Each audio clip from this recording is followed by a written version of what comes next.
সরকার বা ডক্টর ইউনূস হতাশা ব্যক্ত করেছেন। কারণ হচ্ছে যেই প্রতিশ্রুতি নিয়ে উনি দায়িত্বে এসেছেন, এবং সেই সময় আমরা যেহেতু আন্দোলনের প্রতিনিধি ছিলাম, আমরাই ওনাকে আহ্বান করেছিলাম গণ অভ্যুত্থান পরবর্তীতে একটা নতুন বাংলাদেশ গঠনের জন্য।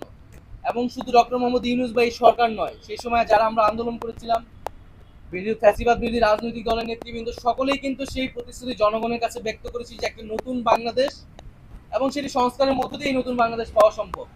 সেই নতুন বাংলাদেশের প্রতিশ্রুতি থেকে কোনো কোনো পক্ষ সরে আসছে বলে ডক্টর মোহাম্মদ ইউনূসের মনে হচ্ছে, এবং ওনাকে চাপ প্রয়োগ করে বিভিন্ন দাবি আদায়ের চেষ্টা চলছে।